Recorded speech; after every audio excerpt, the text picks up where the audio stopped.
Follow-up video from yesterday. Yesterday was amazing, crazy, disappointing, emotional, so many different things. And the reason I'm making this video today is I really needed some time to reflect and to tell the truth that the media is not reporting, or not, I can't say they didn't report it because they did. Fox 9 in the Twin Cities actually showed the whole press conference and actually gave the people a chance to speak, which was something that Betsy Hodges did not allow us to do. They knew that we were coming. They knew that we wanted to speak with Betsy Hodges during the press conference and confront her, and they made sure that the people were locked out of the city hall. This is what's happening. They locked the people out of the city hall so that she could throw the police chief under the bus, which I do believe that the police chief is responsible. She's responsible for not reining in her out of control police department. In the last month in Minneapolis, the Mpls PD shot 2 dogs and a human being. Justine Damond called the police because she thought that there was a possible rape or assault in her alleyway, and she was killed by a police officer. And I don't care how they try to spin it. Oh, he's a terrorist. He's a Somali, affirmative action hire. It doesn't matter. It doesn't matter the color of Justine's skin, and it doesn't matter the color of the cop's skin. Because when it was Philando Castile, it didn't matter. The cop's color didn't matter. We weren't talking about cultural issues then, but now we're talking about cultural issues because it's a Somali officer. The issue is the poor policing. What color or what religion was the guy who shot the dogs? What color and religion was Yanez? It really doesn't matter because at the end of the day, you're shooting dogs, you're shooting people because the police are not trained effectively. And yes, Betsy Hodges, I have a message for you. We will do everything we can to make sure that you do not sit in any seat that has to do with the protection or the well-being of the people of Minneapolis or the Twin Cities or anywhere else in the state.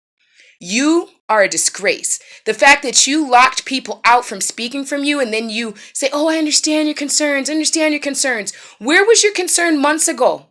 Years ago? This shit's been going on forever, and you guys don't want to hear us? You don't want to hear what the people have to say? Well, your day is over. Governor Dayton, I understand that he's going through some things with prostate cancer. I have the fullest empathy and sympathy for his situation. My father died of pancreatic cancer. But it doesn't matter. I didn't see any representatives from Betsy Hodges' administration. I didn't see anybody from Governor Dayton's administration marching with the people. I didn't see any of that because they don't care about what we have to say. Just remember this: November 7th. All you people that have disappointed the people, ignored the people, silenced us, locked us out of City Hall, believe me, we will continue to go out.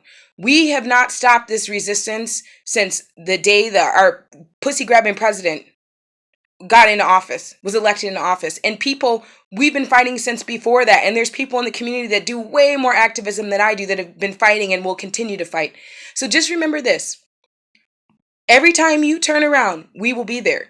If it's not me, it's going to be somebody else. We'll occupy those spaces. We will continue to crash your press conferences. We will continue until you listen to the people. And we demand your resignation. This is ridiculous. People are dying out in the streets. Now you got an international crisis on your hands. And you can't sit there and say, oh, well, she's a thug. Oh, well, she had a record. Oh, and all the other excuses that you use when you kill people and kill their dogs and shoot them. You can't use those excuses. You guys need to clean it up. And I think the first thing we need to do is get all of you guys out of office. The city council, starting from the city council on down to the police chiefs. We need a total reformation of what's going on in the Twin Cities and in the greater state of Minnesota. I am ashamed to say that I am born and bred in this state.